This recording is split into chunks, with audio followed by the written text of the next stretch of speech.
여러분, 충격적인 사실 하나를 말씀드리겠습니다. 매일 밤 4~5시간만 자고 계신다면 여러분의 몸속 암세포와 싸우는 면역세포 기능이 무려 70%나 떨어집니다. 잠은 죽어서 자면 된다며 열심히 살아온 분들, 혹시 요즘 이런 증상 있으신가요? 아침에 일어나도 개운하지 않고 자꾸 감기에 걸리고 밤에 자다가 숨이 막혀서 깨는 일이 잦아지셨나요? 오늘 제가 말씀드릴 내용은 단순히 피로 회복 차원이 아닙니다. 잘못된 수면 습관이 어떻게 우리 몸에 암세포가 자라기 좋은 환경을 만드는지, 그리고 이를 어떻게 막을 수 있는지에 대한 이야기입니다. 안녕하십니까? 저는 30년간 이비인후과에서 환자들을 진료해온 박수남입니다. 30년 동안 수면장애 환자 10,000명을 진료하면서 깨달은 가장 중요한 사실 하나는 이것입니다. 수면은 단순히 피로 회복이 아니라 우리 몸의 면역 시스템을 재가동하는 가장 중요한 시간이라는 것이죠. 특히 최근 5년간 수면과 암 발생의 연관성에 대한 연구가 폭발적으로 늘어나면서 제가 임상에서 경험했던 것들이 과학적으로 입증되고 있습니다. 얼마 전 72세 김세곤 어르신이 제게 오셨습니다. 평생 성실하게 사시면서 잠자는 시간이 아까워서 하루 4~5시간씩만 주무시고 새벽 5시면 어김없이 일어나 운동을 하셨다고 하더군요. 그런데 최근 들어 이상한 증상들이 나타나기 시작했습니다. 감기가 자주 걸리고 상처가 잘 낫지 않고 무엇보다 밤에 자다가 숨이 막혀서 자주 깨게 되었다는 겁니다. 가족들이 코골이가 심해졌다고 걱정할 정도였죠. 나는 평생 건강하게 살았는데 왜 이런 증상들이 생기지? 하며 여러 병원을 다녔지만 뚜렷한 원인을 찾지 못했습니다. 그러다가 건강검진에서 전립선 수치가 평소보다 높게 나왔고 그제야 수면 클리닉으로 오게 된 것입니다. 검사 결과는 충격적이었습니다. 심각한 수면무호흡증이 있었고 면역세포 수치가 또래 평균의 절반 수준이었습니다. 여러분, 이것이 바로 오늘 제가 말씀드리고 싶은 핵심입니다. 우리가 부지런한 삶이라고 생각해온 수면 부족이 실제로는 우리 몸을 암의 무방비 상태로 만들고 있다는 사실입니다. 세계보건기구 산하국제암연구소에서는 이미 야간교대 근무를 2억운, 즉 인간에게 암을 유발할 가능성이 높은 요소로 분류했습니다. 왜일까요? 우리가 잠들 때 분비되는 멜라토닌이라는 호르몬이 있습니다. 이 호르몬은 단순히 잠들게 하는 것이 아니라 종양 발생과 성장을 억제하고 면역 기능을 활성화하는 중요한 역할을 합니다. 그런데 수면 시간이 부족하거나 불규칙하면 이 멜라토닌 분비가 급격히 줄어듭니다. 더욱 심각한 것은 수면무호흡증입니다. 서울대병원 연구에 따르면 수면무호흡증이 있는 경우 폐암 발생 위험이 1.95배, 갑상선암 발생 위험이 1.64배나 높아진다는 결과가 나왔습니다. 지금 여러분의 수면 상태를 한번 점검해 보시죠. 다음 중 해당하는 것이 있는지 세어보세요. 하나, 하루 수면 시간이 6시간 미만이다. 둘, 잠드는 시간이 매일 다르다. 셋, 밤에 자다가 숨이 막혀 깨는 일이 있다. 넷, 아침에 일어나도 개운하지 않다. 다섯, 낮에 졸림이 심하다. 여섯, 코골이가 심하다고 들었다. 일곱, 최근 감기나 감염이 자주 생긴다.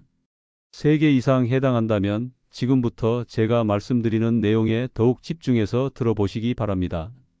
첫 번째, 최적 수면 시간 7시간을 지켜라. 많은 분들이 나이 들면 잠이 줄어든다고 생각하시는데 이는 잘못된 상식입니다. 시니어 분들에게도 하루 7시간 내외의 수면이 가장 적절합니다. 연구 결과를 보면 7시간 수면을 하는 그룹이 사망률이 가장 낮았습니다.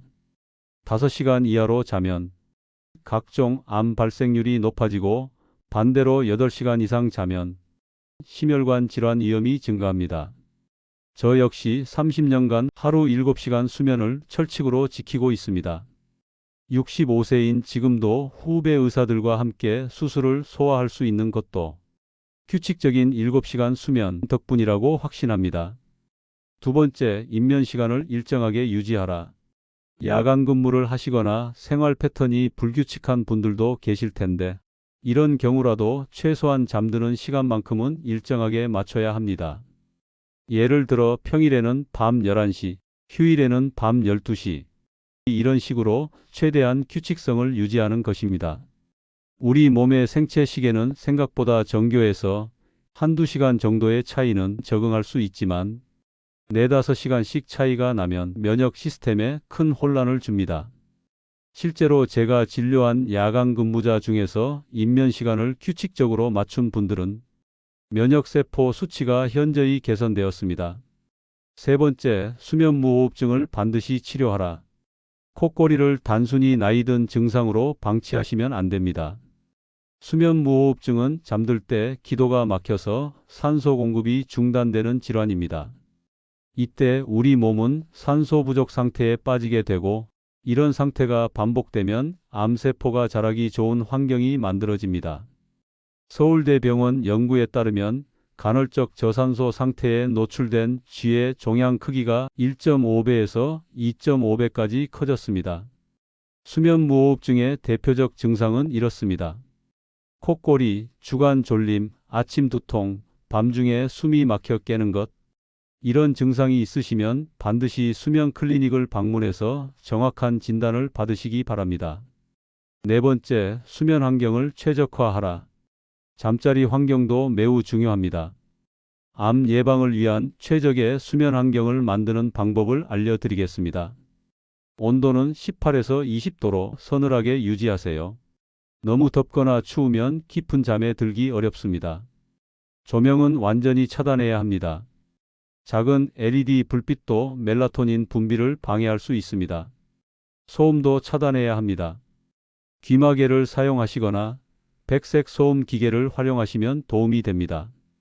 침구는 천연 소재로 너무 부드럽지도 딱딱하지도 않은 것으로 선택하시기 바랍니다. 다섯 번째, 취침 전 습관을 개선하라. 취침 전 이 시간은 수면 준비 시간으로 생각하셔야 합니다. 이 시간에는 카페인, 알코올, 니코틴을 피해야 합니다. 특히 알코올은 일시적으로 잠들기 쉽게 해주지만 깊은 잠을 방해해서 면역 기능 회복에 악영향을 줍니다. 대신 가벼운 스트레칭이나 명상, 독서를 하시면 좋습니다. 스마트폰이나 TV는 블루라이트 때문에 멜라토닌 분비를 억제하므로 피하시기 바랍니다. 저는 매일 취침 전 30분간 명상을 합니다. 하루 종일 긴장했던 몸과 마음을 이완시키는 시간이죠. 이 습관을 시작한 후 수면의 질이 확실히 개선되었습니다.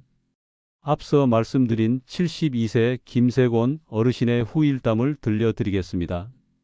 수면무호흡증 치료를 시작하고 7시간 수면을 지키기 시작한 지 3개월 후 놀라운 변화가 일어났습니다. 우선 면역세포 수치가 또래 평균까지 올라왔습니다. 감기도 거의 걸리지 않게 되었고, 무엇보다 전립선 수치가 정상 범위로 돌아왔습니다. 가족들도 얼굴색이 좋아졌다, 활력이 생겼다며 놀라워했습니다. 어르신은 저에게 이렇게 말씀하셨습니다.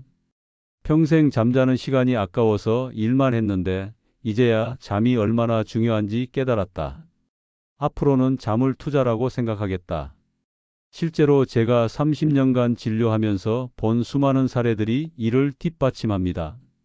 수면 습관을 개선한 환자들의 85%가 6개월 내에 면역 지표가 개선되었고 70%가 1년 후에도 지속적으로 건강 상태가 좋아졌습니다. 저 개인적으로도 이런 경험이 있습니다. 40대 때 병원 일이 너무 바빠서 하루 4~5시간씩만 자던 시기가 있었습니다. 그때 건강검진에서 염증 수치가 높게 나왔고 면역력이 떨어져서 대상포진까지 걸렸습니다.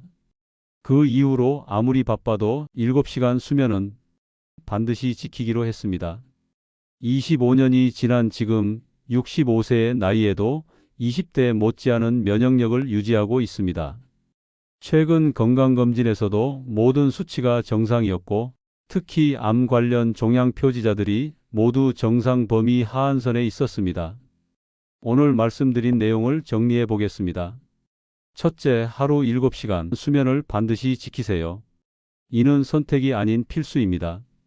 둘째, 잠드는 시간을 일정하게 유지하세요. 생체 리듬이 면역의 핵심입니다. 셋째, 수면무호흡증 같은 수면 장애는 방치하지 말고 치료하세요. 암 예방의 첫걸음입니다. 넷째, 수면 환경과 취침 전 습관을 개선하세요. 작은 변화가 큰 효과를 만듭니다. 여러분, 잠은 시간 낭비가 아닙니다. 우리 몸의 면역 시스템을 재충전하고 암세포와 싸울 힘을 기르는 가장 중요한 투자입니다. 오늘 밤부터 당장 실천해 보시기 바랍니다. 여러분의 건강한 노후를 위해서, 그리고 사랑하는 가족을 위해서 말입니다. 이런 건강 정보가 도움이 되셨다면 좋아요 버튼 눌러주시고 구독 알림 설정해 주세요. 여러분의 건강한 삶을 위해 더 유익한 정보로 찾아뵙겠습니다. 감사합니다.